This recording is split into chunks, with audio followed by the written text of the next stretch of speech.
السلام عليكم ورحمة الله وبركاته. نحمده ونصلي على رسوله الكريم. أما بعد فأعوذ بالله من الشيطان الرجيم. بسم الله الرحمن الرحيم. يريدون ليطفئوا نور الله بأفواههم والله متم نوره ولو كره الكافرون. هو الذي أرسل رسوله بالهدى ودين الحق ليظهره على الدين كله ولو كره المشركون. صدق الله العظيم. رب اشرح لي صدري ويسر لي أمري ওয়াহলুল উকদাতাম মিন লিসানি ইয়াফকাহু কওলি। প্রিয় ভাইরা, আমি সূরাতুস সফের দুটি আয়াত তেলাওয়াত করেছি। আমি আর কাল বিলম্ব না করে মূল আলোচনাতে চলে যাই। সূরা সফের দুটি আয়াত ৮ নম্বর এবং ৯ নম্বর দুটি আয়াত তেলাওয়াত করেছি। এই আয়াত দুটির আলোকে কিছু কথা আপনাদের সামনে উপস্থাপন করেই আমি আমার আলোচনার সমাপ্তি করব ইনশাআল্লাহ। যেহেতু সামনে আমাদের আসরের সালাত, আমি খুব লম্বা চওড়া সময় নিব না। আয়াত দুটিতে আল্লাহ তাআলা বলছেন যে যারা ইসলামকে পছন্দ করে না, যারা ইসলাম বিরোধী শক্তি, যারা ইসলামের ধ্বংস চায়, তারা চায় তাদের মুখের ফুৎকারে ইসলামের আলোকে তারা নিভিয়ে দিবে। কিন্তু আল্লাহর ফায়সালা হচ্ছে আল্লাহ তার দ্বীনকে, দ্বীনের জ্যোতিকে পূর্ণরূপে বিকশিত করবেন, যদিও এটা কাফেররা অপছন্দ করে। সুবহানাল্লাহ। এবং তিনি আল্লাহ তাআলা রাসূলকে প্রেরণ করেছেন হেদায়েত দিয়ে, সত্য ধর্ম দিয়ে, দ্বীনে হক দিয়ে, যাতে করে মানব রচিত যত ধর্ম আছে, মতবাদ আছে, সবকিছুর কবর রচনা করে এগুলোর উপরে আল্লাহ তাআলা দ্বীন ইসলামকে বিজয়ী করতে পারেন, যদিও এটা মুশরিকদের কাছে খুব অসহনীয়। তাহলে এই আয়াত দুটি থেকে আমরা বুঝতে পারলাম যে ইসলামের বিজয় অবশ্যম্ভাবী। এই পৃথিবীতে ইসলামের বিজয়, অগ্রগতি, অগ্রযাত্রা কেউ ঠেকিয়ে রাখতে পারবে না। কিন্তু ইসলাম বিরোধীরা চায় ইসলামের অগ্রযাত্রাকে তারা নিভিয়ে দিবে, ইসলামের জ্যোতিকে মুখের ফুৎকারে নিভিয়ে দিবে। আওয়াজ করে বলেন তো, কাফিররা, ইসলাম বিরোধীরা মুখের ফুৎকারে আল্লাহর এই দ্বীনের জ্যোতি বা আলোকে কি কখনো নিভাতে পারবে? বলেন, কোশ্চিনকালেও পারবে না। তারা নানা ষড়যন্ত্র করে, তারা নানা ধরনের চক্রান্ত করে, কূটকৌশল করে, আমাদেরকে আমাদের ভূমি থেকে উচ্ছেদ করে, আমাদের ভূখণ্ডে বোমা নিক্ষেপ করে, নানা ধরনের ষড়যন্ত্রের ছক এঁকে আমাদের নওজওয়ানদেরকে শহীদ করে, গ্লোবাল সমুদ ফ্লোটিলার মতো নৌবহরকে আটকে দিয়ে ওরা ভাবে যে ওরা ইসলামের বিজয়কে ঠেকায় ফেলবে। আসলে কি পারবে? না। আল্লাহ বলেন, আমি ইসলামের জ্যোতিকে পূর্ণরূপে বিকশিত করব। আল্লাহু আকবার। এটাকে কেউ ঠেকাতে পারবে না। তাহলে ইসলামের বিজয় অবশ্যম্ভাবী। এটা হচ্ছে আজকের আমার আলোচনার টপিক, যে ইসলামের বিজয় এটা অবশ্যম্ভাবী, অ্যাবসলিউটলি অ্যাবসলিউট, এটা হবেই, এটাকে কেউ ঠেকাতে পারবে না। ওয়াদাটা কার বলেন তো? সবাই একটু আওয়াজ করে বলুন, ওয়াদা কার? এটা আল্লাহর ওয়াদা, যে আল্লাহ তাআলা তার জমিনে তার দ্বীনকে তিনি বিজয়ী করবেন, ডমিনেন্ট করবেন, পাওয়ারফুল করবেন। পৃথিবীর কোন শক্তি ইসলামের এই বিজয়কে, অগ্রযাত্রাকে আটকাতে পারবে না। ইসলামের বিজয় সুনিশ্চিত। ইসলাম বিজয়ী হবেই, আপনাকে নিয়ে বা আপনাকে ছাড়া, আমাকে নিয়ে কিংবা আমাকে ছাড়া। আই রিপিট, আমি আবারও বলছি, ইসলামের বিজয় হবেই হবে, আপনাকে সহ বা আপনাকে ছাড়া, আমাকে সহ বা আমাকে ছাড়া, বিজয় হবেই। সো আমি যদি এই মহাবিজয়ের একটা অংশীজন হতে পারি, এটা আমার জন্য লাখ। কি বলেন? এই বিজয়ের পার্ট যদি আমি হতে পারি, এই ভিক্টরির একটা পার্ট যদি, অংশ যদি হতে পারি, তো এটা আমার জন্য ব্লেসিংস, আমার সৌভাগ্য। ঠিক কিনা বলেন? এখন বলেন, আমরা সেই সৌভাগ্যের অধিকারী হতে চাই কি চাই না? হতে চাই না সবাই? আল্লাহ তাআলা কবুল করুক, আমরা পড়ে আমিন। তাহলে আল্লাহর ওয়াদা, ইসলামের বিজয় হবেই হবে, সুনিশ্চিত, কোনো সন্দেহ নাই। কেউ এই বিজয়কে ঠেকাতে পারবে না। ইসলামের বিজয় হবে, আমাকে নিয়ে বা আমাকে ছাড়া, আপনাকে নিয়ে বা আপনাকে ছাড়া, বিজয় হবেই। তবে আমরা যদি লেগে থাকতে পারি, এটা আমাদের জন্য সৌভাগ্যের। এবং আমরা যদি দেখি, আল্লাহ রাসূল সাল্লাল্লাহু আলাইহি ওয়া আলিহি ওয়াসাল্লাম তিনিও এরকম ভবিষ্যৎবাণী তিনি করে গিয়েছেন যে ইসলামের বিজয় অবশ্যম্ভাবী।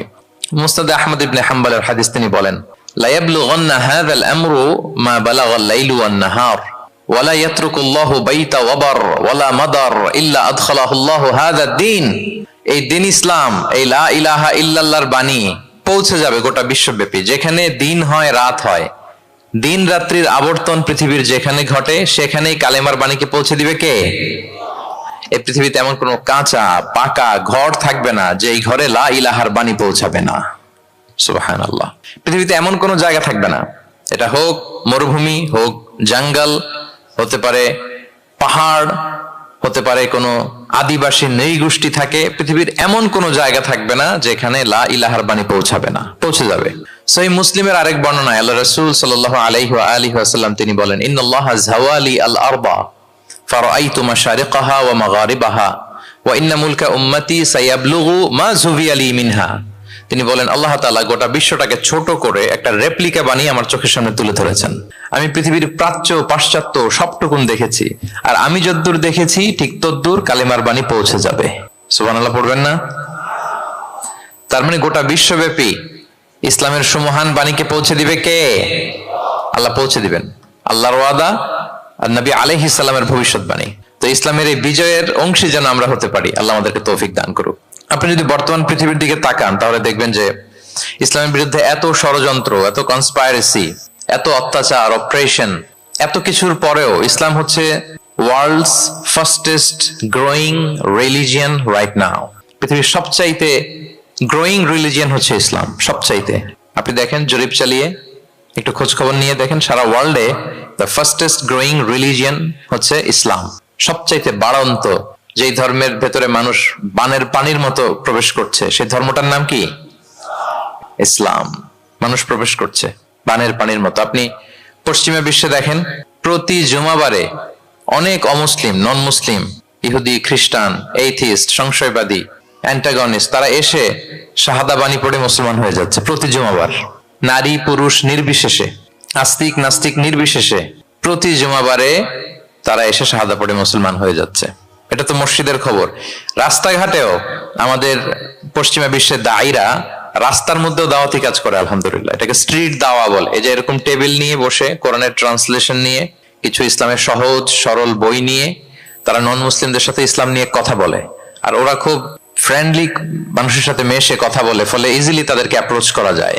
তো তাদেরকে অনেকে জিজ্ঞেস করে যে তোমার ধর্ম কি, তোমার বাবার ধর্ম কি, what do you think about life after death, মৃত্যুর পরের জীবন নিয়ে তোমার ভাবনা কি, তোমার দাদা কোথায় গেল, তোমার বাবা কোথায়, তো চলে গেছে, তুমিও কোথায় যাবা। এইভাবে যখন জিজ্ঞেস করে নন মুসলিমদেরকে, তাদেরকে যখন ভাবায়, ভাবাতে ভাবাতে ভাবাতে ভাবাতে ইসলামের বাণীগুলো যখন তাদের সামনে পেশ করে, তারা যখন কনভিন্সড হয়, অনেক খ্রিস্টিয়ান, অনেক জুইশ, অনেক নন মুসলিম ওই রাস্তার ওই দাওয়া কাজের মধ্যে, স্ট্রিট দাওয়াতেই ওইখানেই ঘোষণা দেয় আশহাদু আল্লা ইলাহা ইল্লাল্লাহ ওয়া আশহাদু আন্না মুহাম্মাদান আবদুহু ওয়া রাসূলুহু। রাস্তায় আধা ঘন্টা দাওয়া কাজের মধ্যেই ওরা কনভিন্সড হয়ে মুসলমান হয়ে যায়। হ্যাঁ, ওয়ার্ল্ডস ফাস্টেস্ট গ্রোয়িং রিলিজিয়ন। গোটা বিশ্বব্যাপী এভাবে ইসলামকে আল্লাহ তাআলা ছড়িয়ে দিচ্ছেন, গোটা বিশ্বব্যাপী ছড়ায় যাচ্ছে। কেউ এর অগ্রগতিকে থামায় রাখতে পারবে না, অসম্ভব। তাই কোশ্চেন হচ্ছে, এত এত ধর্ম থাকতে, এত এত ডক্ট্রিন থাকতে, মতভেদ থাকতে ইসলামের গ্রোথ এত বেশি কেন? গোটা বিশ্বতে দেখি মুসলমানরা মার খায়, ফিলিস্তিনে মার খাচ্ছে, আরাকানে মার খাচ্ছে, কাশ্মীরে মার খাচ্ছে, সব জায়গায় আমরা অপ্রেসড। তারপরেও মানুষের এত অ্যাট্রাকশন কেন ইসলামের প্রতি? ইসলাম থেকে তো মানুষ ভয়ে ভাগার কথা ছিল। ইসলামোফোব যেভাবে তারা ডিজাইন করেছে ওয়ার্ল্ড ওয়াইড, ইসলামের ব্যাপারে একটা ভীতি যেভাবে আন্তর্জাতিকভাবে ছড়িয়ে দেওয়া হয়েছে, এখন তো ইসলাম থেকে দূরে যাওয়ার কথা ছিল, কি বলেন? কিন্তু তার বিপরীতে বানের পানির মতো মানুষ ইসলাম ধর্মে ঢুকছে, লা ইলাহা পড়ে তারা সৌভাগ্যবান হচ্ছে। এর কারণটা কি? আজকে আমরা এই কারণটা উদ্ধার করবার চেষ্টা করবো, যে কেন হওয়ার কথা ছিল ইসলামের কথা শুনলে মানুষ ভয় পাবে না, সে নন মুসলিমরাই ইসলামের সুশীতল সুমহান বাণীর নিচে আশ্রয় নিচ্ছে। এর কারণটা কি? এই কারণগুলো আজকে আমরা বলবো। যে সমস্ত কারণে ইসলামের এই জয় জয়কার, যে সমস্ত কারণে অমুসলিমরা ইসলামের প্রতি অ্যাট্রাক্টেড হচ্ছে, যে সমস্ত কারণে মানুষ অন্য ধর্ম ছেড়ে মুসলিম হওয়ার জন্য পাগল পাড়া, এই কারণগুলো আজকে আমরা একটু অ্যানালাইসিস করব। এর মধ্যে এক নাম্বার কারণ হচ্ছে, আমার সুপ্রিয় দক্ষিণ কোরিয়া প্রবাসী ভাইয়েরা, এক নাম্বার কারণ হচ্ছে ইসলাম বা ইসলামী যে মতবাদ, এটা হচ্ছে ভেরি ন্যাচারাল। আমাদের ধর্মটা হচ্ছে ভেরি ন্যাচারাল রিলিজিয়ন। এটা খুবই স্বভাবজাত, খুবই স্বভাবজাত, রুচিসম্মত আর কি, পরিবেশ সম্মত, স্বাস্থ্যসম্মত, রুচিসম্মত, স্বভাবজাত। এটা মানতে, শুনতে, বুঝতে খুব সহজ। এটা আমাদের জীবনের সাথে খুব যায়। আরবিতে এটাকে বলে দিনুল ফিতরা। কি বলে? দিনুল ফিতরা, মানে এটা ফিতরাতের ধর্ম। এই ধর্মের উপরই মানুষকে আল্লাহ তাআলা তৈরি করেছেন। এটা যখন সুন্দরভাবে কারোর সামনে প্রেজেন্ট করা হয়, এটা তার কাছে এলিয়েন মনে হয় না, বরং বেশ আপন মনে হয়। এর কারণ হচ্ছে, রুহের জগতে আমরা এরকম একটা কনফারেন্সে জয়েন করেছিলাম।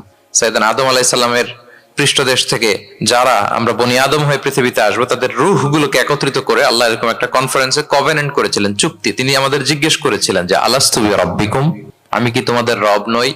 আমরা তখন স্বীকারোক্তি দিয়ে এসেছিলাম, আমরা বলেছিলাম ক্বালু বালা শাহিদিনা, হ্যাঁ আপনি আমাদের রব। তার মানে রুহের জগতেই আমরা আমাদের রবকে চিনে এসেছি, ইসলামকে চিনে এসেছি রুহের জগতেই। ফলে দুনিয়াতে যখন কেউ সুন্দর করে কোন অমুসলিমের সামনে ইসলামকে পেশ করে, প্রেজেন্ট করে, তার কাছে ইসলামকে বড্ড চেনা চেনা লাগে, ইসলামকে বড্ড আপন আপন লাগে। কারণ ইসলাম তার কাছে নতুন না, সে তো অনেক আগে ইসলামের সাথে পরিচিত হয়ে এসেছে। সুবহানাল্লাহ। রুহের জগতেই সে ইসলামকে চিনে এসেছে, ইসলামের সাথে একটা ইন্টারাকশন তার রুহের জগতেই ছিল। ফলে দুনিয়াতে যখন চমৎকার ভাবে কারোর সামনে ইসলামকে প্রেজেন্ট করা হয়, ইসলামকে তার কাছে অপরিচিত লাগে না, এলিয়েন মনে হয় না, বরং বড্ড আপন আপন লাগে তার কাছে ইসলামকে। ফলে সহজে সে ইসলামকে গ্রহণ করতে পারে। তাহলে এটাকে বলা হয় ফিতরাত। ফিতরাতাল্লাহিল্লাতী ফাতারান নাস আলাইহা লা তাবদীলা লিখালকিল্লাহ। আল্লাহর প্রকৃতির অনুসরণ করো। আল্লাহ বলেন যে প্রকৃতির উপর আল্লাহ তাআলা মানুষকে বানিয়েছেন, আল্লাহর সৃষ্টি কাঠামোতে কোনো পরিবর্তন নেই। তাহলে সবাই এই ফিতরাত ইসলামের উপরই জন্মায়। অন্য হাদিসে আল্লাহ রাসূল সাল্লাল্লাহু আলাইহি ওয়াসাল্লাম বলেন যে মা মিন মাউলুদিন ইল্লা ইউলাদু আলাল ফিতরাহ ফাআবাওয়াহু ইউহাউবিদানিহি আও ইউনাসসিরানিহি আও ইউমাজ্জিসানিহি। মানে সব মানুষ ইসলামের উপর জন্মায়, পরে তার মা বাবারা হয়তো তাকে ইহুদি বানায় বা হিন্দু বানায় বা অগ্নি উপাসক বানায়, কিন্তু তার আসল ধর্ম হচ্ছে ইসলাম। আওয়াজ করে বলেন তো, আসল ধর্ম কি? আসল ধর্ম ইসলাম। সে ফিতরাতের উপর জন্মগ্রহণ করেছে, এমনিতেই বাই ডিফল্ট তার মনটা ইসলামের দিকে টানে। এই পৃথিবীতে যা কিছু ভালো, যা কিছু কল্যাণকর, যা কিছু আমাদের সাথে খাপ খায়, সুইট করে, সহজে সুইটেবল হয়, এটাই ফিতরাত। এটাই কি? ফিতরাত। তো সব মানুষ ফিতরাতের উপর জন্মেছে, ইসলামের উপর জন্মেছে। মেরাজের রাতে রাসূল সাল্লাল্লাহু আলাইহি ওয়াসাল্লামকে দুইটা পেয়ালা দেয়া হয়েছে। তিনি বললেন উতি চুবি ইনা আইন, আমাকে জিব্রাইল আলাইহিস সালাম দুইটা বাটি দিল বা পেয়ালা দিল। ফি আহাদিহিমা লাবান ওয়া ফিল আখারি খামর। এর একটার মধ্যে ছিল দুধ আর একটা মদ। আমি দেখতে পাচ্ছিলাম না কোনটাই কি। আমাকে যখন দেয়া হলো ফা আখাযতুল লাবান, আমি দুধের বাটি নিলাম। তখন জিবরিল আলাইহিস সালাম বললেন আসবতাল ফিতরাহ, আপনি ফিতরাতটাই নিয়েছেন, মানে যেটা ভালো ওইটাই নিয়েছেন, যেটা আপনার সাথে সুইট করে ওইটাই নিয়েছেন। সুবহানাল্লাহ পড়েন। তাহলে ইসলাম হচ্ছে দ্বীনুল ফিতরাহ, এটা ফিতরাতি ধর্ম, এটা অতিরিক্ত চাপিয়ে দেয়া না, এটাই আমাদের ধর্ম। এজন্য ইসলামকে প্রেজেন্ট করলে আমাদের সামনে সুন্দরভাবে, এটা আমাদের কাছে অস্বাভাবিক মনে হয় না, খুবই স্বাভাবিক মনে হয়, ভেরি ন্যাচারাল মনে হয় ইসলামকে আমাদের কাছে। এটা হচ্ছে ফিতরাতের ধর্ম। এই কারণে অমুসলিমরা ইসলামের প্রতি আকৃষ্ট হচ্ছে, কারণ ইসলাম মানা, ইসলাম বোঝা, ইসলামকে প্র্যাকটিস করা মানুষের জন্য সহজ। এটা স্বভাবজাত ধর্ম তার, এটা ভেরি ন্যাচারাল, প্রাকৃতিক, রুচিসম্মত, স্বভাবসম্মত। এজন্য ইসলামের প্রতি মানুষ আকৃষ্ট হয়। এই পয়েন্টটাকে সবাই বুঝতে পেরেছেন? দ্বীনুল ফিতরা বুঝতে পেরেছেন সবাই? আচ্ছা, এটা হচ্ছে ন্যাচারাল রিলিজিয়ন, এই কারণে মানুষ আকৃষ্ট হয়। 2 নাম্বার, ইসলামের প্রতি এত আকৃষ্ট হওয়ার কারণ হচ্ছে দ্য ইউনিভার্সালিটি অফ ইসলাম। আরবিতে এটাকে বলে আল উমুম, মানে ইসলামের সার্বজনীনতা। ইসলাম হচ্ছে ভেরি ওপেন মাইন্ডেড রিলিজিয়ন, সবাইকে অ্যাকোমোডেট করতে পারে। পৃথিবীতে যত ফেইথ আছে, Islam is more accommodative than any other faith. যে কোনো ফেইথ বা বিশ্বাসের চেয়ে ইসলাম ভেরি অ্যাকোমোডেটিভ, সবার জন্য খোলা। The door of Islam is open for everybody 24/7। যখনই কেউ আসতে চায় ইসলামে, ওয়েলকাম। একজন খ্রিস্টান ভাই যদি বলে যে আমি মুসলিম হতে চাই, তার জন্য কোনো বাধা আছে বলেন? আমাদের পক্ষ থেকে কোনো না আছে নাকি? আচ্ছা, কোন ইহুদি যদি বলে মুসলিম হব, কোনো সমস্যা? কোন নাস্তিক যদি বলে, কোন পাহাড়ি নৃগোষ্ঠী চাকমা যদি বলে, কোনো সমস্যা আছে? কিন্তু আপনি যদি বলেন যে আমার ইহুদি হতে বড্ড মন চায়, আমি এখন মুসলিম তো আমি ইসলাম ছেড়ে দিয়ে ইহুদি হতে চাই, ইহুদি হতে পারবেন? পারবেন না। যদি জেনে না থাকেন জেনে নেন, চাইলেই কেউ ইহুদি হতে পারে না। ইহুদি হতে হয় বাই বর্ন, জন্মসূত্রে। তাও আবার বাবা ইহুদি হইলে হবে না, কি আজীব তামাশা। মা ইহুদি হইতে হবে। ইহুদি মায়ের পেট থেকে যদি কেউ জন্মায় তাইলে সে ইহুদি। কিন্তু আমাদের ধর্মে এরকম নিয়ম আছে বলেন তো? না। তাহলে ইসলামটা হচ্ছে সার্বজনীন, এখানে কোনো সাম্প্রদায়িকতা নেই, কারণ ইসলাম সকল সম্প্রদায়ের জন্য এসেছে। আলহামদুলিল্লাহ পড়েন। ইসলামের সাম্প্রদায়িকতা আছে না, এটা সকল সম্প্রদায়ের জন্য এসছে। যেমন দেখেন, ইসলামের রব আল্লাহ তাআলাকে আল্লাহ কিভাবে পরিচয় করায় দিচ্ছেন। আল্লাহ বলছেন সূরা ফাতিহার শুরুতে, আমরা প্রতিদিন এটা রিসাইট করি, আমরা পড়ি আলহামদুলিল্লাহি রাব্বিল, সবাই পড়েন আলহামদুলিল্লাহি রাব্বিল আলামিন। প্রশংসা সেই আল্লাহর যিনি হচ্ছেন রব্বুল আলামিন, মানে জগৎ সমূহের রব। তিনি সবার রব। কার রব? সবার রব। তিনি কিন্তু বলেন না আলহামদুলিল্লাহ রব্বিল মুসাল্লিন, তিনি শুধু মুসল্লিদের রব বলছে। রব্বিল মুসলিমিন, শুধু মুসলিমিনদের রব বলছে। হ্যাঁ, রব্বুল হাজিন, শুধু হাজি সাহেবদের রব বলছে না। তিনি কি বলছেন? রব্বিল আলামিন, তাহলে তিনি গোটা জগতের রব, সবার রব তিনি। ইসলামের দরজা যে সবার জন্য খোলা, দ্য ইউনিভার্সালিটি অফ ইসলাম যে আপনাদেরকে বুঝাচ্ছি, আল উমুম, খেয়াল করে দেখেন যে আল্লাহ যখন নিজের পরিচয় দিচ্ছেন তিনি বলছেন আমি সবার রব। তিনি কার রব? তিনি সবার রব, আলহামদুলিল্লাহ রাব্বিল আলামিন। এবং রাসূলুল্লাহ সাল্লাল্লাহু আলাইহি ওয়া আলিহি ওয়াসাল্লামের পরিচয় যখন আল্লাহ তাআলা করায় দিচ্ছেন তখন আল্লাহ বলছেন ওয়ামা আরসালনাকা ইল্লা রাহমাতাল লিল আলামিন, I have sent you as a mercy for all the worlds. নবী হে, আপনি গোটা বিশ্বের সবার জন্য রহমত। সুবহানাল্লাহ। আল্লাহ বলছে যে শুধু মুসলমানদের জন্য রহমত? কথা বলেন। শুধু আরবদের জন্য রহমত? শুধু সাদা চামড়ার মানুষদের জন্য রহমত? শুধু পুরুষদের জন্য রহমত? রহমত কাদের জন্য বলেন তো দেখি, বুঝে থাকলে। আল্লাহর হাবিব সাল্লাল্লাহু আলাইহি ওয়াসাল্লাম কাদের জন্য রহমত বলেন তো সবাই? সবার জন্য রহমত। দেখেন ইউনিভার্সালিটি অফ ইসলাম, ইসলাম যে সবার জন্য। আচ্ছা, আল্লাহ সবার, রাসূলও সবার। এবার ইসলামের কিতাব কোরআনের দিকে যদি খেয়াল করি, কোরআনের পরিচয় দিতে যে আল্লাহ তাআলা বলেছেন ইন হুয়া ইল্লা যিকরা লিল আলামিন, নিশ্চয়ই কোরআনটা হচ্ছে জগৎবাসীর জন্য যিকরা, উপদেশ, রিমাইন্ডার। তাহলে কোরআনও সবার জন্য নাকি শুধু আমাদের? প্রিয় ভাইরা, কোরআন কি শুধু আমাদের বই? না, এটা হিন্দু ভাইদেরও বই, এটা নাস্তিকদেরও বই, এটা বুদ্ধিস্টদেরও বই, তাদের হেদায়েতের কথাও এখানে আছে। এটা সবার বই, এটার ওনারশিপ সবার, এটা আমাদের সবার। তাহলে দেখেন আমাদের রব সবার, আমাদের রাসূল সবার, আমাদের কিতাব সবার। তাহলে ইসলামে কোনো সংকীর্ণতা নেই, ইসলামে কোনো সাম্প্রদায়িকতা নেই, কোনো সম্প্রদায়ের জন্য ইসলাম আসেনি, ইসলাম এসেছে সবার জন্য। আলহামদুলিল্লাহ পড়েন। তাহলে দ্য ইউনিভার্সালিটি অফ ইসলাম, এটা ক্লিয়ার না সবার কাছে? বুঝতে পেরেছেন? তাহলে কেন ইসলাম দ্য ফাস্টেস্ট গ্রোয়িং রিলিজিয়ন, গোটা বিশ্বে সবচাইতে বেশি গ্রো হচ্ছে ইসলামের? দুইটা কারণ বলে ফেলেছি। এক নাম্বার কি ছিল বলেন তো, মনে আছে কিনা কারো দেখি? Very natural religion. কে বলছে ন্যাচারাল? দেখি, এই মাশাআল্লাহ। কি উনি শুধু বুঝলো নাকি, আর বাকিরা বললেন না? যে এক নাম্বার কি ছিল? ন্যাচারাল। ইসলাম হচ্ছে ভেরি ন্যাচারাল রিলিজিয়ন, স্বভাবজাত, প্রাকৃতিক ধর্ম। আমাদের মনের সাথে, প্রকৃতির সাথে খাপ খায় না এরকম কোনো আইন বিধান ইসলামে নাই। গেল। দুই নাম্বার কি বললাম? জোরে, সার্বজনীন, সার্বজনীন ধর্ম, সবার। এটা কোন নির্দিষ্ট গোষ্ঠী, কোন সম্প্রদায়ের জন্য ইসলাম আসে নাই। আচ্ছা, তিন নাম্বার হচ্ছে ফ্লেক্সিবিলিটি। ইসলাম অনেক ফ্লেক্সিবল একটা রিলিজিয়ন। আরবিতে এটাকে বলে আত-তাইসির, মানে ইসলামে কাঠিন্যতা নেই, ইসলামের বিধানগুলো সহজ। বলেন, ইসলামের বিধান মানতে আপনাদের কঠিন লাগে? আল্লাহ বলেন ইউরিদুল্লাহু বিকুমুল ইউসরা ওয়ালা ইউরিদু বিকুমুল উসর। আল্লাহ তোমাদের জন্য সহজ চান, কঠিন চান না। আল্লাহ কি চায়? সবাই বলুন। আল্লাহ সহজ চায়, আল্লাহ কঠিন চায় না। আমরা অনেক সময় কঠিন করে দিনকে উপস্থাপন করি, জটিল করে দিনকে উপস্থাপন করি। ওমা জাআলা আলাইকুম ফিদ-দীনি মিন হারাজ, আল্লাহ তাআলা দিনে কোনো জটিলতা রাখেননি, কিন্তু আমরা খুব কঠিন করে উপস্থাপন করি। আল্লাহ বারবার বলেছেন সহজ সহজ সহজ, লা ইউকাল্লিফুল্লাহু নাফসান ইল্লা উসআহা। আল্লাহ সাধ্যের বাইরে কাউকে কিছু চাপিয়ে দেন না। আমাদের যদ্দূর সাধ্যে কোলায় ঠিক তদ্দূরই আল্লাহ চাপিয়ে দেন। সুবহানাল্লাহ। ইসলাম কত সহজ, কতটা সহজ আমি আপনাদেরকে বুঝিয়ে বলছি, আপনারা একটু মনোযোগ দিয়ে শুনুন। একটা ছোট্ট হাদিস আপনাদের সাথে শেয়ার করি। ইসলাম কতটা সহজ আপনারা একটু শুনলেই বুঝতে পারবেন। এক সাহাবী আল্লাহ রাসূল সাল্লাল্লাহু আলাইহি ওয়া আলিহি ওয়াসাল্লামের কাছে এসে তিনি বললেন, ইয়া রাসূলুল্লাহ হালাকতু ইয়া রাসূলুল্লাহ, হে রাসূল আমি তো শেষ। আমি তো, শুনতেছেন, মনোযোগ আছে? আমি তো শেষ। রাসূল সাল্লাল্লাহু আলাইহি ওয়াসাল্লাম বললেন, ওমা আহলাকা, কি হয়েছে তোমার? তো সে বলে, ওয়াকাআতু আলা ইমরাআতি ফি রমাদান, আমি তো রমজান মাসে দিনের বেলায় আমার স্ত্রীর সাথে মেলামেশা করে ফেলছি, একেবারে ফাইনাল মেলামেশা, আমার সিমেন আউট হয়ে গেছে বডি থেকে। এজন্য সে অস্থির হয়ে রাসূল সাল্লাল্লাহু আলাইহি ওয়াসাল্লামের কাছে এসে, ইয়া রাসূলুল্লাহ আমি তো শেষ, আমারে বাঁচান, আমারে বাঁচান। কি হয়েছে? বলে, দিনের বেলায় রমজানে স্ত্রীর সাথে মেলামেশা, ইন্টিমেসি নিষেধ, আমি তো ইন্টিমেসিতে চলে গেছি, আমার কি হবে, আমারে বাঁচান। তো আপনারা জানেন যে ইচ্ছাকৃত যদি কেউ রোজা ভাঙে, আমি আপনাদেরকে বোঝাচ্ছি হচ্ছে ফ্লেক্সিবিলিটি, ইসলাম যে কতটা ফ্লেক্সিবল এটা আগে মাথায় রাখেন, যে what is the essence of flexibility in Islam. কতটা ফ্লেক্সিবল ইসলামের নিয়ম কানুন আর তাইসির।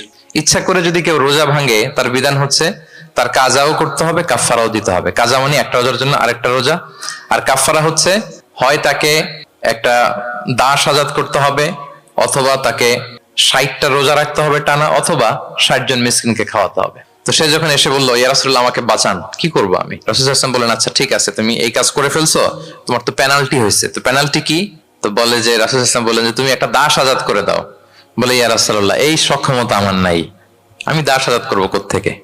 আচ্ছা এটা পারবা না, তো তাহলে টানা 60টা রোজা রাখো কাফফারা হিসেবে, টানা 60 দিন রোজা রাখতে হবে, রমজান চলে যাওয়ার পরে 60 দিন রোজা, এটা রাখো। বলে, ইয়া রাসূলুল্লাহ এটাও পারবো না আমি। টানা 60 দিন রোজা আমি রাখতে পারবো না। আচ্ছা, এটাও যদি না পারো তাহলে তুমি 60 জন মিসকিনকে খাবার খাইয়ে দাও। এবার সে বলে, ইয়া রাসূলুল্লাহ, খাবারও খাওয়াতে পারবো না, আমি এই সামর্থ্য নাই। কি বিপদ! দাস আজাদ এটাও পারবা না, টানা 60টা রোজা এটাও পারবা না, 60 জন মিসকিনকে খাবার দিবা তাও পারবা না, তো কি আর করা? বসো, এক পাশে বসো। বসে আছেন, উনি অন্যান্য কাজ সারতেছেন। হঠাৎ এক ঝুড়ি খেজুর রাসূল সাল্লাল্লাহু আলাইহি ওয়াসাল্লামের কাছে আসলো, এক ঝুড়ি সাদাকার খেজুর। আসার পর রাসূল সাল্লাল্লাহু আলাইহি ওয়াসাল্লাম বললেন, ওই লোকটা কই যে এই কাজ করে ফেলছে? তাকে নিয়ে আসা হলো। রাসূল সাল্লাল্লাহু আলাইহি ওয়াসাল্লাম বললেন, যাও, দাসও আজাদ করতে পারবা না, 60টা রোজাও রাখতে পারবা না, 60 জন মিসকিনকে খাবারও দিতে পারবা না, তাহলে এক ঝুড়ি খেজুর আমার দরবারে আসছে, চ্যারিটির সাদাকার খেজুর, যাও এগুলো গরিবদের মাঝে বিতরণ করে দাও। তাসাদ্দাক বিহা ফিল মাদিনা, মদিনায় বিতরণ করে দাও। এবার সে বলে, আলা আফকারা মিন্না ইয়া রাসূলুল্লাহ, ইয়া রাসূলুল্লাহ, আমার চেয়ে গরিব কাউকে দিতে হবে? রাসূল সাল্লাল্লাহু আলাইহি ওয়াসাল্লাম বললেন, হ্যাঁ, গরিব কাউকে দিবা। বলতেছে, এই পুরো মদিনাতে আমার চেয়ে গরিব আর কেউ নাই। কি বিপদ! তোমার চেয়ে গরিব আর কেউ নাই? বলতেছে, আমি সবচাইতে মদিনায় গরিব। বলতেছে, তাহলে কি আর করবো, যাও তুমিই খাও, নিয়ে যাও বাসায়, তুমি আর তোমার ফ্যামিলির সবাই মিলে এটা খাও। চিন্তা করেন, আসছিল পেনাল্টি দিতে, নিয়ে গেল এক ঝুড়ি, কথা বোঝা নাই, নিয়ে গেল এক ঝুড়ি খেজুর। দেখেন, what is the flexibility of Islam. ইসলাম কতটা ফ্লেক্সিবল, মানুষের সুবিধা অসুবিধাকে ইসলাম কতটা গুরুত্ব দেয়। আমরা ইসলামকে বোঝানোর ক্ষেত্রে, এক্সপ্লেইন করার ক্ষেত্রে এগুলো মাথায় রাখি না। তাহলে ইসলামের এই যে ফ্লেক্সিবিলিটি যখন কোনো নন মুসলিম দেখে, এই হাদিস যদি কোনো নন মুসলিম পড়ে, আপনি বলেন সে কি আর অন্য ধর্মে থাকতে পারবে? যে একটা ধর্ম এত ফ্লেক্সিবল হয় কি করে, এত ফ্লেক্সিবল? এভাবে আপনি যদি দেখেন যে রাসূল সাল্লাল্লাহু আলাইহি ওয়াসাল্লাম খুব সহজ করে দিন ইসলামকে উপস্থাপন করেছেন। কাউকে যখন তিনি কোনো দায়িত্ব দিয়ে কোথাও পাঠাতেন, তখন তিনি একটা বিখ্যাত কথা বলে দিতেন। সবসময় বলতেন যে, বাশশিরু ওয়ালা তুনাফিরু, ইয়াসসিরু ওয়ালা তুআসসিরু। তোমরা মানুষকে সুসংবাদ দাও দিনের ব্যাপারে, মানুষকে ভয় দেখিও না, দিন থেকে ভাগিও না। ইয়াসসিরু, তোমরা দিনকে সহজ করে প্রেজেন্ট করো, ইসলামকে জটিল করে মানুষের সামনে কখনো প্রেজেন্ট করো না। ফ্লেক্সিবিলিটি। আল্লাহ রাসূল সাল্লাল্লাহু আলাইহি ওয়া আলিহি ওয়াসাল্লাম তিনি একবার মসজিদে নববীতে বসা, এক বেদুইন আসলেন। বেদুইন, নোমাডিক গাই, বেদুইন, যার মধ্যে সভ্যতার ছোঁয়া লাগেনি। তো সে মসজিদে ঢুকেই উঠে চড়ে আসলেন, উটটাকে মসজিদের পিলারের মধ্যে বেঁধে রাসূল সাল্লাল্লাহু আলাইহি ওয়াসাল্লামকে সালামও দিচ্ছে না। কি দিচ্ছে না? সালামও দিচ্ছে না, কথাও বলতেছে না। মসজিদে ঢুকে পিলারের মধ্যে উটটাকে বেঁধে 2 রাকাত নামাজ পড়া শুরু করছে।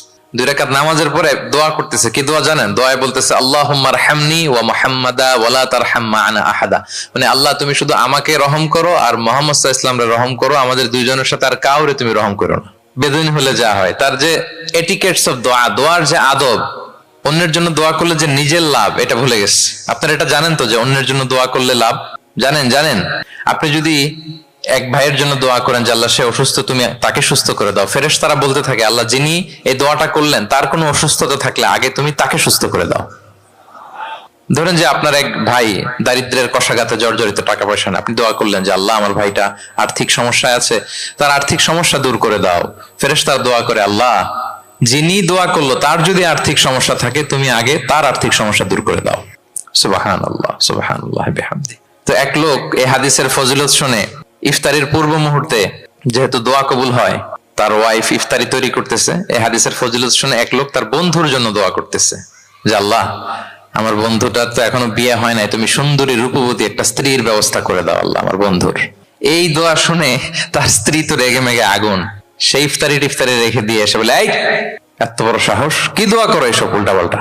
স্বামী বলে, কি দোয়া উল্টা পাল্টা, কি দোয়া করলাম? আমি তোমার বন্ধুর জন্য দোয়া করছি যে আল্লাহ তারে তুমি রূপবতী সুন্দরী স্ত্রীর ব্যবস্থা করে দাও। তো ওয়াইফ বলে, এই তুমি কি মনে করছো আমি হাদিসটা জানি না যে অন্যের জন্য ভালো কোনো দোয়া করলে আগে এটা নিজের জন্য কবুল হয়? সুবহানাল্লাহ। দেখেন ইসলামের বিধান কত সুন্দর। আপনি অন্যের কল্যাণ কামনা করলে এটা, এই কল্যাণ ফিরে আপনার দিকে আসে আগে। সুবহানাল্লাহ। তো ওই বেদুইনের এটা জানা ছিল না, সে এসে দোয়া করতেছে, আল্লাহুম্মা আরহামনি ওয়া মুহাম্মাদা ওয়া লা তারহাম মা'আনা আহাদা। আল্লাহ তুমি শুধু আমারে রহম করো আর মুহাম্মদ সাল্লাল্লাহু আলাইহি ওয়াসাল্লামকে রহম করো, আমাদের দুজনের সাথে আর কাউরে রহম করো না। রাসূল সাল্লাল্লাহু আলাইহি ওয়াসাল্লাম তাকিয়ে বলেন, হায় রে, একটা প্রশস্ত বিষয়কে সে সংকীর্ণ করে ফেললো। আফসোস করে বলতেছে, কারণ আল্লাহর দরবারে রহমের কি কোনো ঘাটতি আছে বলেন তো? আল্লাহর দরবারে রহমতের কোনো কমতি আছে? নাই। রাসূল সাল্লাল্লাহু আলাইহি ওয়াসাল্লাম বলে, সে তো সবাইকে ইনক্লুড করতে পারতো। আচ্ছা গেল, দোয়া শেষে এবার সে মসজিদে নববীর মাঝখানে বসে পেশাব করা আরম্ভ করছে। এবার তো সাহাবারা রেগে মেগে আগুন, কি এত বড় সাহস, মসজিদে নববীর মাঝখানে পেশাব, সবাই উদ্ধত হচ্ছে, তাকে মারতে যাবে। রাসূল ইসলাম সবাইকে সামলালেন, থামালেন, বললেন, দাও, রাখো, ছাড়ো, আগে সারতে দাও। কারণ কেউ যখন ওয়াশরুম সারে মাঝখানে তাকে ডিস্টার্ব করা যায় না। এটা তার ক্ষতি হবে। রাসূল সাল্লাল্লাহু আলাইহি ওয়াসাল্লাম বললেন, রাখো, লেট হিম পাস ইউরিন, তাকে কাজ সারতে দাও। সে কাজ সারলো। এবার রাসূল সাল্লাল্লাহু আলাইহি ওয়াসাল্লাম বললেন, ও হারিকু আলা বাউলিহি সাজলান মিন মা, তার পেশাবের উপর এক বালতি পানি ঢেলে দাও, দিয়ে ফেললো। এবার রাসূল সাল্লাল্লাহু আলাইহি ওয়াসাল্লাম বললেন, ইন্নামা বুইসতুম মুয়াসসিরিন ওয়া লাম তুবআসু মুআসসিরিন, হে সাহাবারা মনে রাখো, তোমরা সহজপন্থী হিসেবে প্রেরিত হয়েছে, তোমরা কট্টরপন্থী হয়ে পৃথিবীতে প্রেরিত হও নাই। সুবহানাল্লাহ। তাহলে যে কোনো জিনিসের সলিউশন আপনার সহজভাবে করতে হবে, এটাকে জটিল বানানো যাবে না। আমরা অনেক সময় জটিল থেকে জটিল করি। তখন এই বেদুইনকে রাসূল সাল্লাল্লাহু আলাইহি ওয়াসাল্লাম ডেকে বললেন, আচ্ছা তুমি যে কাজটা করলে, মসজিদে নববীর মাঝখানে পেশাব করলে, এটা কি ঠিক হলো? তুমি কি জানো এটা আল্লাহর ঘর, এটা আমাদের মদিনার কমিউনিটির ইবাদতগাহ, এখানে আমরা আল্লাহর ইবাদত করি, আল্লাহর জিকির করি, আল্লাহর কিতাব তেলাওয়াত করি, এটা কি তোমার ঠিক হলো? এইভাবে যখন আদর দিয়ে পরম মমতায় তাকে বুঝিয়ে বলা হলো, সে লজ্জিত হয়ে মাথা নিচু করে ফেললো। সুবহানাল্লাহ। রাসূল সাল্লাল্লাহু আলাইহি ওয়াসাল্লামের কাছে ক্ষমা চাইল। তাহলে প্রিয় সুধী, আপনি কোমলতা, ভালোবাসা দিয়ে যা জয় করতে পারবেন, কঠোরতা দিয়ে সেটা পারা যায় না, খেয়াল রাখবেন। ভালোবাসা দিয়ে যেভাবে আপনি মানুষের হৃদয় জয় করতে পারবেন, কঠোরতা দিয়ে পারবেন না। এজন্য ইসলাম ফ্লেক্সিবিলিটিতে বিশ্বাস করে। ফ্লেক্সিবিলিটি, লা ইউকাল্লিফুল্লাহু নাফসান ইল্লা উসআহা, আল্লাহ সাধ্যের বাইরে কাউকে কখনো কিছু চাপিয়ে দেয় না। এজন্য ইসলামকে সহজ করে উপস্থাপন করতে বলেছেন তিনি। মুআয ইবনে জাবাল রাদিয়াল্লাহু তাআলা আনহুকে রাসূল সাল্লাল্লাহু আলাইহি ওয়াসাল্লাম একবার ইমাম বানিয়ে পাঠালেন একটা এলাকায়। তো ওই এলাকার লোকেরা ছিল শ্রমজীবী সাহাবী, শ্রমজীবী। উট ব্যবহার করে সেখান থেকে কুয়া থেকে পানি নিয়ে খেজুর গাছের মধ্যে দিত। সারাদিন যখন কষ্ট করতো, হার্ড ওয়ার্কিং করতো, বিকেলে ক্লান্ত হয়ে পড়তো।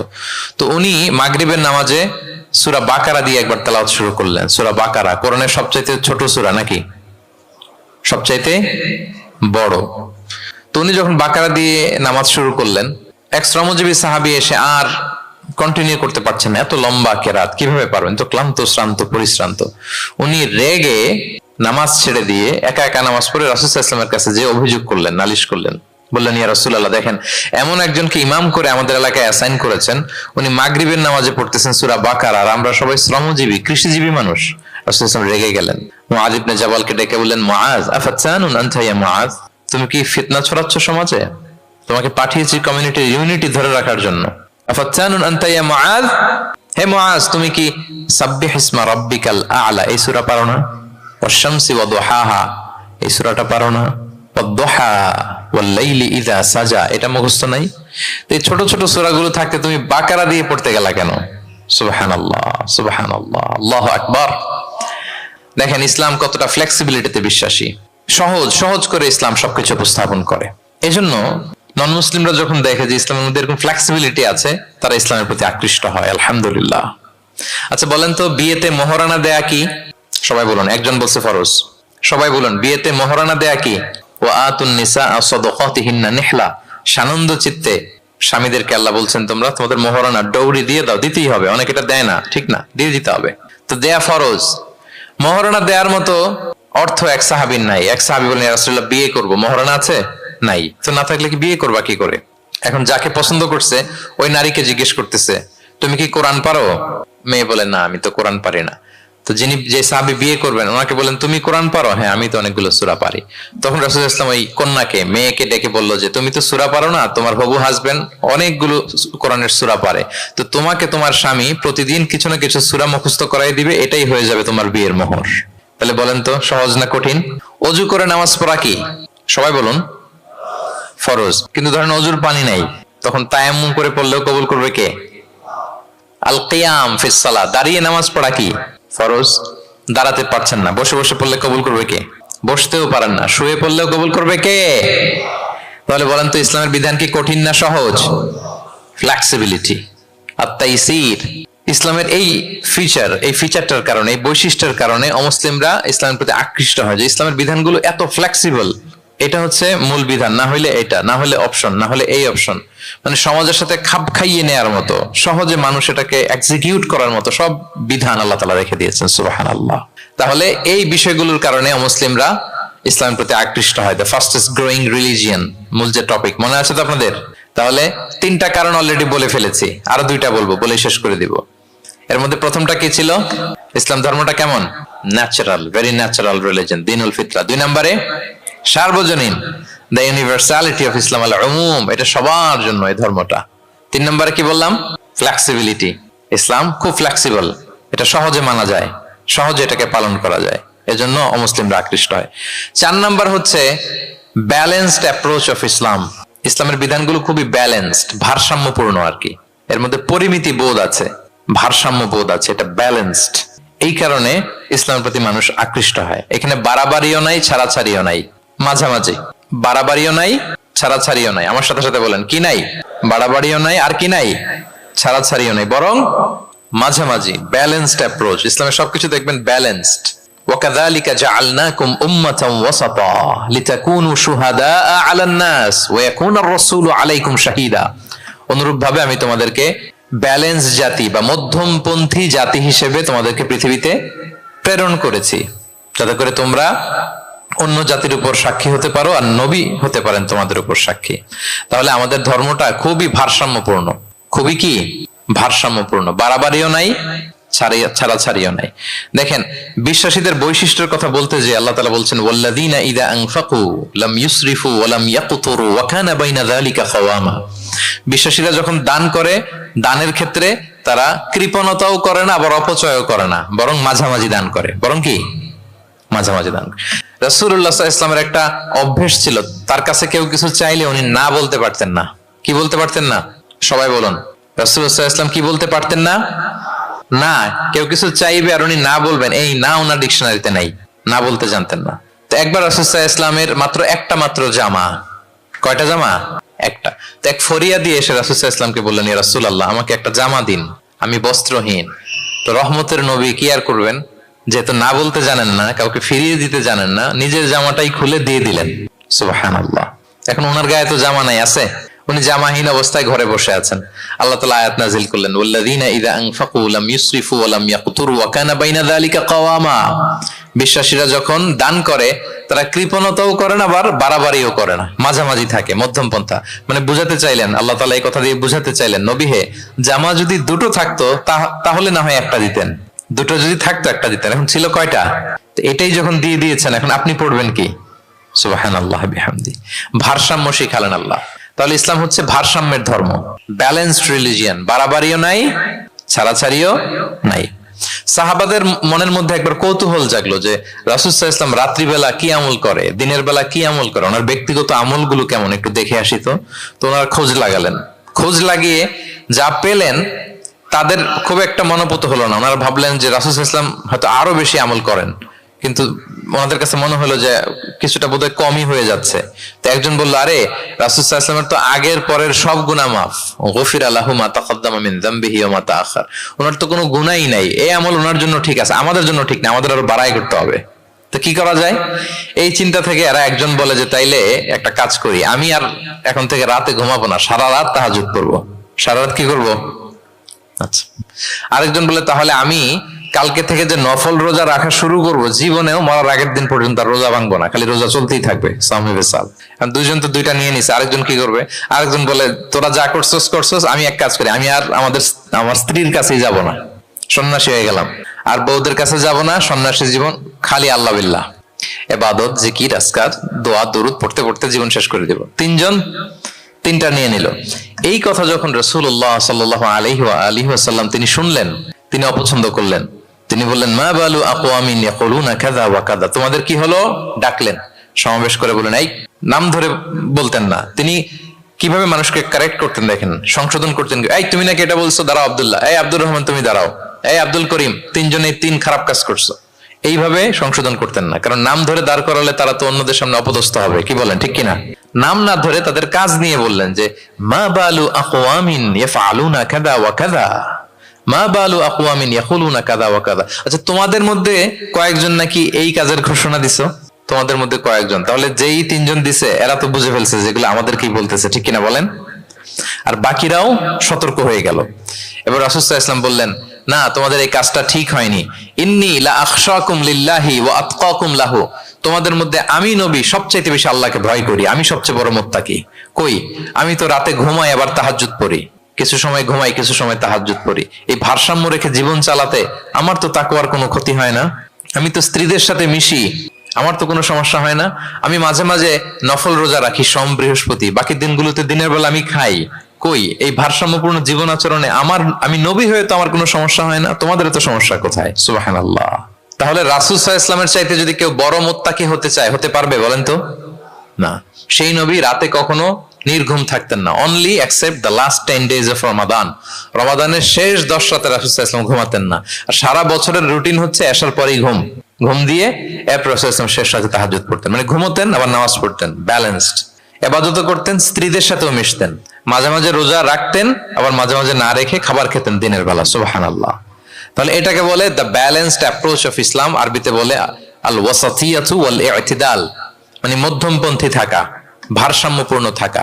ইসলামের অনন্য একটা বৈশিষ্ট্য হচ্ছে এই আল ওয়াসাতিয়া, মানে দ্য ব্যালেন্সড অ্যাপ্রোচ, ভারসাম্যপূর্ণ জীবন বিধান। এগুলো যখন অমুসলিমরা দেখে তারা অবাক হয়ে যায়। সম্মানিত সুধী, আপনারা যদি ঈসা আলাইহিস সালামের ব্যাপারে আমাদের আকীদা দেখেন, বিশ্বাস, তাহলে আরো ক্লিয়ার হবেন যে আমরা অন্য ধর্মের চেয়ে কিভাবে ভারসাম্যপূর্ণ। খেয়াল করে শুনুন, খুব মজার ঘটনা, মজার ব্যাপার। ঈসা আলাইহিস সালামের ব্যাপারে আমাদের যে বিশ্বাস বা আকীদা, এটার দিকে খেয়াল করলেই বুঝবেন যে আমরা কেমন করে ব্যালেন্সড। আচ্ছা, আপনারা কি কেউ জানেন খ্রিস্টানরা ঈসা আলাইহিস সালামের ব্যাপারে কি বলে? কেউ জানেন? জানলে বলুন। আল্লাহর, নাউযুবিল্লাহি মিন যালিক, ওনারা ঈসা আলাইহিস সালামকে বলে আল্লাহর ছেলে, the son of God, Jesus Christ is the son of God, আল্লাহর ছেলে, নাউযুবিল্লাহ। তাহলে দেখেন ওনার সম্মান বাড়াইতে বাড়াইতে কোথায় নিছে? খোদার চেয়ারে নিয়ে বসাইছে, তাই না? ঈসা আলাইহিস সালামকে খ্রিস্টানরা কোথায় বসাইছে? আল্লাহর চেয়ারে, আল্লাহর সন্তান বানাই ফেলছে, নাউযুবিল্লাহ। তাহলে বাড়াবাড়ি করলো, কি করলো? ঈসা আলাইহিস সালামের ব্যাপারে খ্রিস্টানরা কি করলো? বাড়াবাড়ি। আচ্ছা, আপনারা কি জানেন ইহুদিরা ঈসা আলাইহিস সালামের ব্যাপারে কি বলে? কেউ জানেন? তারা ঈসা আলাইহিস সালামকে ওয়ালাদুজ জিনা বলে, বাস্টার্ড বলে, নাউযুবিল্লাহ। কি বলে? জিনার সন্তান, মানে জারদ সন্তান বলে আল্লাহর এই নবীকে ইহুদিরা। তাহলে ওনাকে অপমান করতে করতে ছাড়াছাড়ি, যেটা নামাতে নামাতে কত নিচে নামাইছে দেখছেন? তাহলে এক ধর্ম ওনারে উঠাতে উঠাতে আল্লাহর চেয়ারে, আর এক ধর্ম ওনারে নামাতে নামাতে জমিনের নিচে। আমরা কি বলি ঈসা আলাইহিস সালামের ব্যাপারে? দেখেন, আমরা বলি ঈসা আলাইহিস সালাম হচ্ছে আব্দুল্লাহি ওয়া রাসূলুহু, তিনি আল্লাহর বান্দা এবং আল্লাহর রাসূল। আল্লাহর বান্দা বলার মধ্য দিয়ে আমরা খ্রিস্টানকে রিফিউট করি, খ্রিস্টান কমিউনিটিকে, তোমরা যে আল্লাহর চেয়ারে নিয়ে বসাইছো এটা ভুল, ওইখানে না, আরো নিচে নামাইতে হবে, উনি আল্লাহর বান্দা। আর রাসূলুহু, সম্মানিত রাসূল বলে আমরা ইহুদিদেরকে রিফিউট করি, তাদের জবাব দেই যে না, তোমরা একজন নবীকে যে অপমান করে বলেছো উনি বাস্টার্ড না, উনি রাসূলুহু, আল্লাহর প্রেরিত রাসূল, এই বলে ওনার সম্মানকে আমরা উপরে উঠাই। তাহলে একদল নিছিল ওইদিকে, ওইখান থেকে নিচে নামায় নিয়ে আসি, একদল মাটির নিচে ঢুকাই দিছে, ওইখান থেকে উপরে উঠাই নিয়ে আসি। তাহলে আমরা মাঝামাঝি থাকি। সুবহানাল্লাহ পড়বেন না? ঈসা আলাইহিস সালামের ব্যাপারে আমাদের আকীদা হচ্ছে মানহাজুল ওয়াসাতিয়াতি ওয়াল ইতিদাল, আমরা মাঝামাঝি থাকি। আচ্ছা, আমাদের যে বোনদের পিরিয়ড হয় প্রতি মাসে, মেনস্ট্রুয়েশনাল পিরিয়ড হয়, খ্রিস্টানরা কি করে জানেন? কোনো বাজ বিছান নাই, পিরিয়ড আর নন পিরিয়ডের কোনো বাজ বিছান নাই, সারা মাস তারা তাদের স্ত্রীদের সাথে ইন্টিমেসিতে যায়। আচ্ছা, মানে বাড়াবাড়ি করলো, ছাড়াছাড়ি করলো। আর ইহুদিরা কি করে জানেন? ইহুদিরা বোনদের যখন পিরিয়ড হয় স্ত্রীদের, তখন স্ত্রীদের সাথে কোনো কথাবার্তা, স্পর্শ কিছুই করে না, এদেরকে ঘর থেকে বের করে দেয়। তাদের আলাদা একটা ঘর থাকে, যে 5 দিন 7 দিন বোনদের পিরিয়ড হয়, ওই বাসায় থাকো, ওই রুমে, পিরিয়ড ভালো হয়ে যাবে, এরপর আমার এখানে আসবো। দেখেন, একদল করছে বাড়াবাড়ি, আরেক দল ছাড়াছাড়ি। কিন্তু ইসলামের কত সুমহান বিধান, কত সুমহান বিধান! পিরিয়ড চলাকালীন সব করা যাবে, কিন্তু ফাইনাল ইন্টিমেসি ছাড়া, আরবিতে যেটাকে বলে আল জিমা, এটা ছাড়া। তাহলে দেখেন, এই যে ঈসা আলাইহিস সালাম এবং এই যে বোনদের পিরিয়ডের যে বিধান, এক্ষেত্রে আমাদের ভারসাম্যপূর্ণ বিধান ফুটে ওঠে, যেটাকে বলে ব্যালেন্সড অ্যাপ্রোচ অফ ইসলাম, ইসলামের ভারসাম্যপূর্ণ বিধান। তো ইসলামের এই ব্যালেন্সড অ্যাপ্রোচ যখন অমুসলিমরা দেখে, তারা ইসলামের প্রতি আকৃষ্ট হয়ে যায়। আলহামদুলিল্লাহ। তাহলে কয়টা বললাম? 1 নম্বরে ন্যাচারাল রিলিজিয়ন, 2 নম্বরে দ্য ইউনিভার্সালিটি অফ ইসলাম, সার্বজনীন, 3 নম্বরে ফ্লেক্সিবিলিটি, তাইসির, সহজ ইসলামের বিধান, 4 নম্বরে ব্যালেন্সড অ্যাপ্রোচ, ভারসাম্যপূর্ণ, বাড়াবাড়িও নাই, ছাড়াছাড়িও নাই। 5 নম্বরে সর্বশেষ আল ইনসানিয়া, এটাকে বলে রিলিজিয়ন অফ হিউম্যানিটি, ইসলাম মানবতার ধর্ম। কিসের ধর্ম? ইসলাম মানবতার ধর্ম। যখন এটা দেখে মুসলিম রাত ধরে রাখতে পারে না নিজেকে। সুবহানাল্লাহ। প্রত্যেক শ্রোতা বলবেন, অল অডিয়েন্স একসাথে বলেন, ইসলাম কিসের ধর্ম? মানবতার ধর্ম। মানুষকে ইসলাম সবচাইতে মর্যাদা দেয়। একবার এক ইহুদির লাশ যাচ্ছিল রাসূল সাল্লাল্লাহু আলাইহি ওয়াসাল্লামের সামনে দিয়ে, এই লাশ দেখে, ইহুদির লাশ দেখে নবী সাল্লাল্লাহু আলাইহি ওয়াসাল্লাম দাঁড়িয়ে গেলেন। সাহাবারা বললেন, ইয়া রাসূলুল্লাহ ইন্নাহু ইহুদি, আপনি দাঁড়ালেন যে, এটা তো ইহুদির লাশ। রাসূল সাল্লাল্লাহু আলাইহি ওয়াসাল্লাম বললেন, আওয়ালাইসাত নাফসান, এটা কি মানুষ না? সুবহানাল্লাহ পড়বেন না? আওয়ালাইসাত নাফসান, হোক না ইহুদি, হোক না খ্রিস্টান, হোক না মাজুসি অগ্নি উপাসক, সে তো মানুষ। তাকে মানুষ হিসেবে কনসিডার করে তাকে সম্মান দিতে যে আমি দাঁড়িয়েছি। সুবহানাল্লাহ বিহামদি। তাহলে মানবতাকে ইসলাম গুরুত্ব দেয়, মানুষকে ইসলাম কি করে? গুরুত্ব দেয়। আল্লাহ বলেন ওয়ালাকাদ কাররামনা বানি আদম, I have dignified the status of the sons of Adam. আমি বনি আদমের স্ট্যাটাসকে বাড়িয়েছি, মর্যাদাকে বাড়িয়েছি। মানুষ মাত্রই তার সম্মান আছে না নাই? দেখেন, আল্লাহ আমাদেরকে এত সম্মানিত করেছেন, ঈমান আনার ব্যাপারে আমাদেরকে কোনো জোর জবরদস্তি করেন নাই, স্বাধীনতা দিয়েছেন। আমরা ফ্রি টু অ্যাকসেপ্ট ইসলাম। ফামান শাআ ফালইউমিন ওয়া মান শাআ ফালইয়াকফুর। যে চাইবে ঈমান আনবে, না চাইলে সে কুফরি করবে। তবে জেনে রাখো, ঈমান আনলে ফলাফল জান্নাত, আর কুফরি করলে পরিণাম জাহান্নাম। কিন্তু জোর করবো না আমি। লা ইকরাহা ফিদ্দীন, দ্বীনে জবরদস্তি নাই, বাড়াবাড়ি নাই, নো কম্পালশন ইন ইসলাম। কাউকে ফোর্স করে আপনি জোর করে ইসলামে আনলে হবে না। তাহলে এটা মানবতার ধর্ম। মানবতাকে ইসলাম সবচাইতে বেশি গুরুত্ব দেয়। যেমন ধরেন যে দুর্যোগ পীড়িত কোনো এলাকায় যদি আমরা ত্রাণ নিয়ে যাই, আমরা কি সেখানে দেখে দেখে শুধু মুসলিম ঘরে ত্রাণ দেই নাকি? ওখানে মুসলিম থাকলে মুসলিম দেই, হিন্দুরা যদি থাকে তাদেরকে দেই। আমরা যদি কোনো দুর্যোগপূর্ণ এলাকায় যাই, সেখানে নাস্তিক থাকলে তার ঘরে আমরা ত্রাণ পৌঁছে দেই। আমরা যদি কোনো উদ্ধার কর্মে অংশগ্রহণ করেছি, ধরেন যে আগুন লেগেছে, আপনি উদ্ধার কর্মতে অংশগ্রহণ করেন, এখন খুঁজে খুঁজে যার মাথায় টুপি আরে আপনি বাঁচাবেন নাকি? যার গালে দাঁড়িয়ে আরে বাঁচাবেন না, আপনি সবাইকে বাঁচাবেন। আল্লাহু আকবার। মানবতা যেখানে বিপন্ন সেখানেই ইসলামের সাপোর্ট আছে না নাই বলেন? যেখানেই মানবতা বিপন্ন সেখানে ইসলাম পৌঁছে যায়। কারণ ইসলাম হচ্ছে দ্য রিলিজিয়ন অফ হিউম্যানিটি। এটা মানবতার ধর্ম। মানুষ হিসেবে ইসলাম সবাইকে কনসিডার করে। মদিনাতে একবার 60 জন খ্রিস্টান পাদ্রী আসবে নাজরান থেকে। খ্রিস্টান পাদ্রী কোন ধর্মের? খ্রিস্টান। এখন তাদের সাথে এই ফরেন ডেলিগেট যখন আসবে, কোথায় বসবে? রাসূল সাল্লাল্লাহু আলাইহি ওয়াসাল্লাম ওইরকম জায়গা তো নাই। এখন না রাজা বাদশাদের প্যালেস থাকে, প্রাসাদ, এটা সেটা। কোথায় বসবে? এক সাহাবী বলে, ইয়া রাসূলুল্লাহ, আমার কাছে খেজুর পাতা আছে, এটা বিছাই দেই, এটা একটা আসন করে এখানে বসি। রাসূল সাল্লাল্লাহু আলাইহি ওয়াসাল্লাম বললেন, না, এটা কেমন হয়? আরেক দল বলে যে আমাদের তো একটু সূর্য হেলে গেলেই তো উহুদ পাহাড়ের ছায়া পাওয়া যায়, ওখানে নিয়ে বসি। রাসূল সাল্লাল্লাহু আলাইহি ওয়াসাল্লাম বললেন, না, এত দামি মেহমান, ওখানে বসা যায়? বলতে না বলতে 60 জন খ্রিস্টান পাদ্রী চলে আসছে। এখন রাসূল সাল্লাল্লাহু আলাইহি ওয়াসাল্লাম কোথায় বসতে দিবেন? উনি উপায়ন্তর না পেয়ে তাদের সবাইকে নিয়ে মসজিদে নববীর দরজা খুলে দিলেন। 60 জন খ্রিস্টানকে কোথায় ঢুকতে দিলেন? মসজিদে নববী। অনেক সিরাত গ্রন্থ এই বর্ণনাটাকে কভার করেছে। সিরা আল হালাবিয়া, জাদুল মাআদ ফি হাদি খায়রিল ইবাদ সহ অনেক সিরাত গ্রন্থে এসেছে 60 জন খ্রিস্টান মুসলমানদের নবীর তৈরি করা প্রতিষ্ঠিত মসজিদের নবীর ভিতরে ঢুকে মিটিং সেরেছে। এবং এক বর্ণনায় এমনও এসেছে, ইন দ্য মিন টাইম আসরের সময় ওদের যখন ইবাদতের সময় হয়েছে, রাসূল সাল্লাল্লাহু আলাইহি ওয়াসাল্লাম তাদেরকে ইবাদতের অনুমতি দিলেন। তারা তাদের কিবলা পূর্ব দিকে, 60 জন মিলে পূর্ব দিকে হয়ে তারা তাদের নিজেদের ইবাদত সেরেছে। সুবহানাল্লাহ। রাসূল সাল্লাল্লাহু আলাইহি ওয়াসাল্লাম এটা খ্রিস্টান না ইহুদি এটা কনসিডার করেন। রাসূল সাল্লাল্লাহু আলাইহি ওয়াসাল্লাম দেখেছেন তারা মানুষ। তারা কি মানুষ? যেমনি মানুষ মনে করে এক ইহুদির লাশ দেখে তিনি দাঁড়িয়ে গিয়েছেন আলাইহিস সালাতু ওয়াসসালাম। তাহলে ইসলাম মানবতাকে গুরুত্ব দেয়। এজন্য ইসলামকে বলা হয় রিলিজিয়ন অফ হিউম্যানিটি, আল ইনসানিয়া। এটা মানবতার ধর্ম। কিসের ধর্ম? এই পাঁচটা ইসলামিক ফিচার, ইসলাম ধর্মের এই 5টা ক্যারেক্টারিস্টিক্স বা ফিচার থাকার কারণে Islam is the fastest growing religion in the world right now. পৃথিবীতে সবচাইতে ইসলামের গ্রোথ বেশি। সবাই কালিমা শাহাদা পড়ে মুসলমান হয়ে যাচ্ছে নন মুসলিম দেশগুলোতে। আপনাদের সাউথ কোরিয়ার কথা আমি জানি না, আমি তো ওয়েস্টের অনেক দেশে গিয়েছি, অনেক জায়গায় আমাদের বন্ধুরা ইমাম খতিব হিসেবে আছে, তাদের কাছ থেকে শুনি রেগুলার নন মুসলিমরা, খ্রিস্টানরা তারা কালিমা পড়ে মুসলমান হয়ে যাচ্ছে। তাদের চার্চ গুলো তারা বিক্রি করে দিচ্ছে, চার্চ সিনাগগ গুলো বিক্রি করে দিচ্ছে। গত সপ্তাহে, তার আগের সপ্তাহে আমার জাপানে প্রোগ্রাম ছিল, এক মসজিদে আলোচনা করলাম, দেখি যে মসজিদটা খুব সুন্দর। আমি বললাম এত সুন্দর মসজিদ? বলে যে শেখ এটা আগে ক্যাসিনো ছিল। ক্যাসিনো কি ছিল? ক্যাসিনো চিনেন তো? জুয়ার আসর বসতো আর কি এখানে। বলে যে আমরা ক্যাসিনো কিনে এটার মসজিদ বানায় ফেলছি। তো এই 5টা বিষয় থাকার কারণে অমুসলিমরা ইসলামের প্রতি আকৃষ্ট হচ্ছে। দেখি আরেকবার শুনি আপনাদের থেকে। 1 নম্বরে কি ছিল? এটা ন্যাচারাল রিলিজিয়ন, এটা প্রকৃতির ধর্ম, প্রাকৃতিক স্বভাবজাত। 2 নম্বরে এটা সার্বজনীন ধর্ম, দ্য ইউনিভার্সালিটি অফ ইসলাম। 3 নম্বরে ফ্লেক্সিবিলিটি আর তাইসির, এই ধর্মের বিধান মানা একেবারে সহজ, ব্যালেন্সড অ্যাপ্রোচ, এটা ভারসাম্যপূর্ণ একটা জীবন বিধান। 4 নম্বরে। 5 নম্বরে রিলিজিয়ন অফ হিউম্যানিটি, এটা মানবতার ধর্ম। কিসের ধর্ম? মানবতার ধর্ম। এই যে দেখেন এত সুন্দর যে ইসলাম, এইভাবে যদি আমরা প্রেজেন্ট করতে পারি নন মুসলিম আমার বন্ধুদের সাথে, কলিগদের সাথে, নেইবারদের সাথে, আমার ফ্রেন্ডসদের সাথে, ওরা ইসলাম ব্যাপারে আকৃষ্ট হবে না?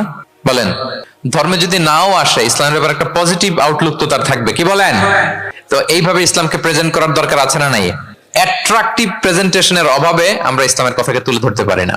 ওরা যে মতবাদ, ওদের যে ডক্ট্রিন, ওদের যে আইডিওলজি, ওদের যে চিন্তা চেতনা, এই বস্তা পচা মতবাদকে ওরা সুন্দরভাবে বিউটিফাই করে, ফান্ডিং করে, এমন প্যাট্রনেজের সাথে গোটা বিশ্বে আনে, চোখ ধাঁধানো মনে হয়। কিন্তু আমাদের প্রপার প্রেজেন্টেশনের কারণে আমরা ইসলামকে নন মুসলিম বন্ধুদের কাছে তুলে ধরতে পারি না। এজন্য আমরা অমুসলিম দেশে যারা থাকি, এটা আমাদের সবার দায়িত্ব। We all are the ambassador of Islam in a non Muslim land. প্রত্যেকে আমরা ইসলামিক অ্যাম্বাসেডর। আপনাকে দেখে ওরা ইসলামকে জাজ করবে। আপনি যদি মিথ্যা বলেন তো আপনার গালে দিবে না, বলবে মুসলমানরাই এরকম, ঠিক কিনা? আপনি লেনদেনে যদি কারচুপি করেন, বলবে মুসলমানরাই এরকম। এজন্য আপনাকে অ্যাম্বাসেডরের ভূমিকা পালন করতে হবে নন মুসলিম দেশে। এবং নন মুসলিম দেশে স্থায়ীভাবে যদি কেউ থাকতে হয়, তার দাওয়াতের নিয়তে থাকতে হবে। It's a must, I repeat. অমুসলিম দেশে ব্যবসা করতে যাবেন অস্থায়ীভাবে, ওকে। চাকরি, ওকে। চিকিৎসা পারপাস, ওকে। পড়াশোনা, ওকে। কিন্তু স্থায়ীভাবে যদি কোনো অমুসলিম দেশের পাসপোর্ট নিয়ে থাকতে হয়, স্থায়ীভাবে, of course it should be with the intention of দাওয়া। দাওয়াতের নিয়তে থাকতে হবে। যেমনটি রাসূল সাল্লাল্লাহু আলাইহি ওয়াসাল্লামের সাহাবারা ইসলামের সুমহান বাণীকে প্রচার করার জন্য অমুসলিম ভূখণ্ডে ছড়িয়ে পড়েছেন। এজন্য যারা পাসপোর্ট পেয়ে গেছেন সাউথ কোরিয়ার, অথবা এদেশে আছে নাকি সিস্টেম পাসপোর্ট পাওয়ার? আছে? আচ্ছা, যারা পেয়েছেন বা প্রসেসিং এ আছেন যে আমি এদেশের পাসপোর্ট নিব, অফকোর্স আপনার দাওয়াতি নিয়তে থাকতে হবে যে আমি ইসলামকে ছড়াই দিব, এই নিয়তে আছে, তাইলে থাকাটা বৈধ। তা না হলে অমুসলিম ভূখণ্ডে কোনো মুসলিম স্থায়ীভাবে বসবাস করতে পারবে? রাসূল সাল্লাল্লাহু আলাইহি ওয়াসাল্লামের ভয়ঙ্কর ধমক আছে একটা, তিনি বলেছেন আনা বারিউন মিন কুল্লি মুসলিম ইয়ুকিমু বাইনা আযহুরিল মুশরিকিন। আমি ওই প্রত্যেক মুসলমান থেকে আমি বারি, তার কোনো দায়ভার আমার নাই যে অমুসলিম ভূখণ্ডে মুশরিকদের সাথে থাকে। হ্যাঁ, গভীর হুঁশিয়ারি, সতর্কবার্তা, ওয়ার্নিং। কিন্তু যদি আপনি উইথ দ্য ইন্টেনশন অফ দাওয়াতে নিয়তে থাকেন যে এখানে আমি একটা মসজিদ করব, মসজিদের সাথে লেগে থাকবো, আমার বুদ্ধিস্ট প্রতিবেশীর কাছে আমি ইসলামের সুমহান বাণী পৌঁছে দিব, আমার কলিগদেরকে বুঝাবো দেখো ইসলাম খুব ফ্লেক্সিবল, এটা ন্যাচারাল রিলিজিয়ান, এটা মানবতার ধর্ম, এটা এমন এমন, এইভাবে আমি বুঝাবো, এই নিয়তে যদি আপনি থাকেন, তাহলে আপনি এই দেশে স্থায়ীভাবে থাকতে পারবেন। কথা কি বুঝতে পেরেছেন? এখন অন্যকে ইসলাম বুঝাইতে হলে তো আগে নিজের মানতে হবে নাকি? কথা বলেন। আপনি ইসলামের দাওয়া দিবেন, এখন আপনি নিজেই ইসলাম মানে না, তাহলে হবে? আগে নিজের মানতে হবে, কি বলেন? আগে নিজের ইসলামকে কি করতে হবে? মানতে হবে। আমার প্রিয় ভাইয়েরা, Islam is our identity, Islam is our honour. আমাদের সম্মান হচ্ছে ইসলামে। ওমর ফারুক রাদিয়াল্লাহু তাআলা আনহু বলতেন, নাহনু কওমুন আ'আজ্জানাল্লাহু বিল ইসলাম। আমরা এমন জাতি যে জাতিকে আল্লাহ তাআলা ইসলাম দিয়ে সম্মানিত করেছে। ফাইনি বিতাগাইনাল ইজ্জাতা বিগাইরিহি আযাল্লানাল্লাহ। ইসলাম ছাড়া অন্য কোথাও যদি আমরা সম্মান তালাশ করি, তাহলে আমাদেরকে অপদস্থ করে ছাড়বেন কে? একটাই মনোনীত ধর্ম আল্লাহ তাআলার কাছে, সেটা হচ্ছে ইসলাম। আওয়াজ করে বলুন, সেটা কি? ইন্নাদ দীনা ইনদাল্লাহিল ইসলাম। একমাত্র আল্লাহর কাছে accepted only one religion to Allah, সেটা হচ্ছে ইসলাম। ওমাই ইয়াবতাগি গায়রাল ইসলামি দীনান ফালান ইউকবালা মিনহু ওয়া হুয়া ফিল আখিরাতি মিনাল খাসিরিন। ইসলাম ছাড়া অন্য কিছু যদি কেউ তালাশ করে, সেটার সাথে নিজেকে জড়ায়, আল্লাহ তাআলা কবুল করবেন না। That will not be accepted from him in the day of judgment and he will be loser minal khasirin. সে হবে লুজার, হতভাগা হবে, দুর্ভাগা হবে। তাহলে আমরা যেন ইসলামকে আমাদের শেকড় হিসেবে কনসিডার করি, আমাদের ছেলে মেয়েদেরকে যেন ইসলামী তারবিয়ার উপর আমরা গড়ে তুলি, এবং ইসলামকে যেন আমরা ভেতর থেকে সবাই লালন করি, ধারণ করি, এবং ইসলামের সুমহান বাণীকে যেন আমরা পৌঁছে দেই সবাই অন্যদের কাছে। রাজি আছেন তো সবাই? তাহলে সাউথ কোরিয়ায় যারা স্থায়ীভাবে থাকতে চান, কোন নিয়তে থাকবেন? দাওয়াতের নিয়তে। We all should be a living দাঈ।